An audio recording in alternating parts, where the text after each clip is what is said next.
A short time ago, an American airplane dropped one bomb on Hiroshima and destroyed its usefulness to the enemy.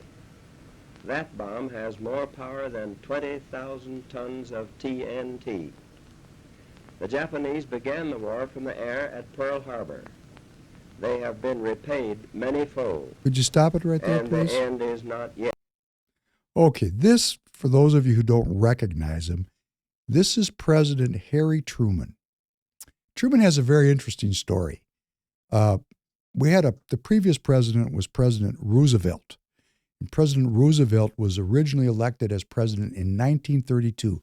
President Roosevelt was a liberal, far-left Democrat. And he was elected at the height of the Great Depression. They call it the Great Depression in hindsight. Today, they don't call the situation we're in today the Great Depression, but it's quite depressing. In 100 years from now, they're not going to call this 1932 thing the Great Depression. They're going to call it the First Depression. Our generation, all of the people listening to this, we are living through the greatest depression in world history. Roosevelt elected in 32, he was elected with a overtly, blatantly communist vice president, Vice President Wallace. And they served together for 3 terms. In those days, there was no term limits for the president. And Henry Wallace, vice president, President Roosevelt, they presided over the attempted recovery from the Great Depression. Wasn't very successful, of course, until World War II. Nothing solves a depression like a big war, because now people's mind is not on what they don't have, it's on just staying alive. So a great way to cover up a huge economic chaos is to go to war. Sound familiar in the Ukraine? Maybe you want to start to draw those connections and connect those dots. Just my opinion. But Vice President Wallace, a communist, was very opposed to violence.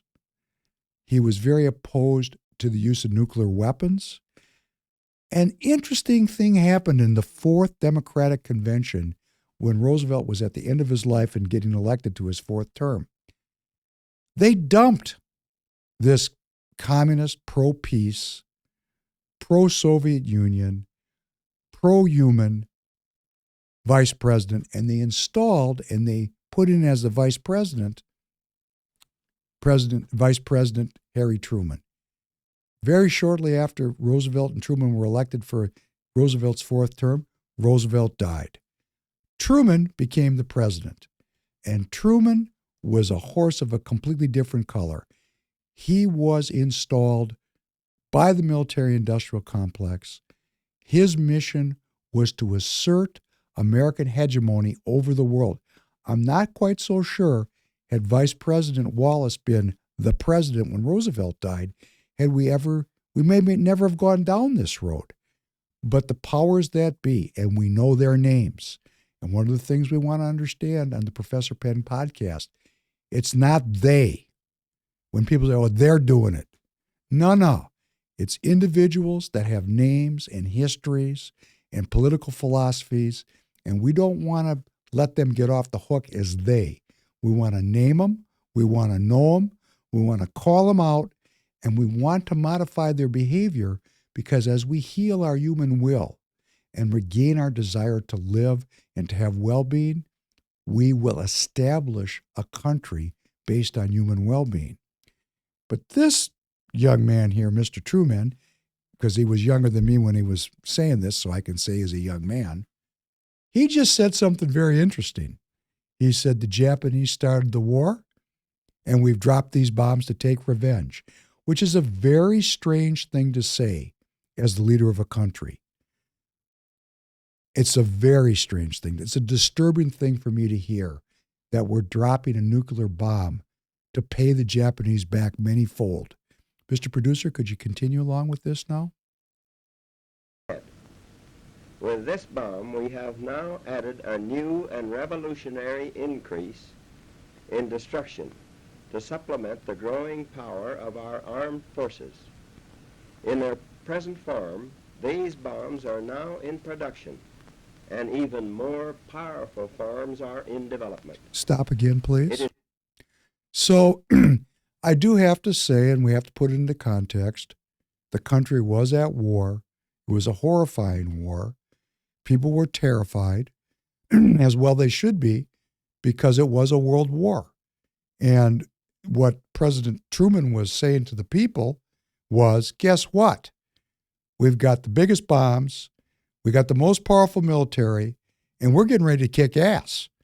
But when you look at it in hindsight, what he was really saying was we, the United States of America, had developed the capacity of mass destruction, mass murder. And he was bragging about it. And having grown up in the 50s and 60s, we were proud of it. We liked being the baddest ass on the block. We thought it was great. What we weren't thinking about then is, once you're on the top of the hill, when you're the king of the hill, everybody else wants to knock you off of there.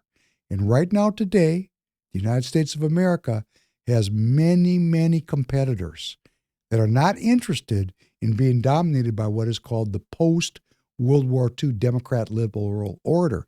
That's the post-World War II Democratic Liberal Order. That's what President Truman put in place.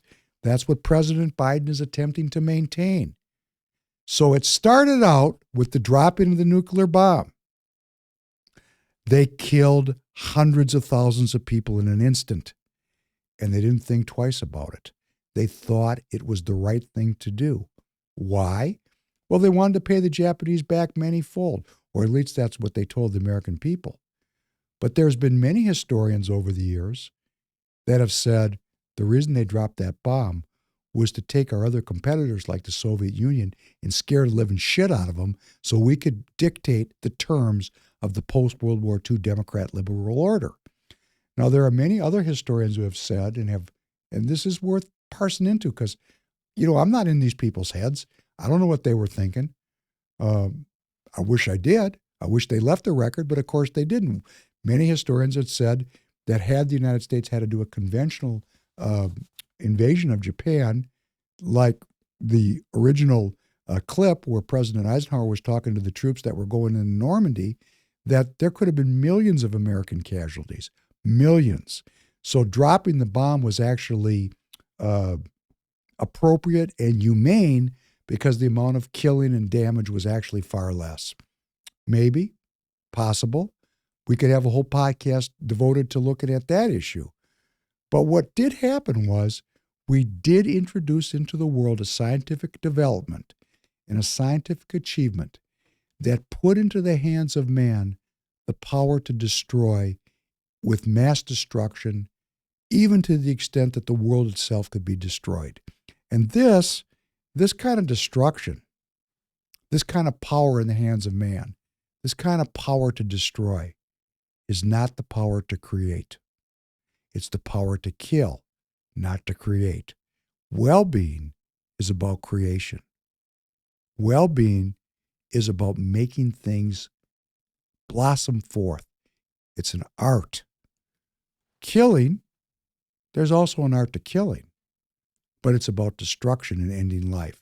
So our country's current history, where we took the supreme position as the leader of the post-World War II Democratic Liberal Order, was based on our scientific prowess and our ability to kill millions of people.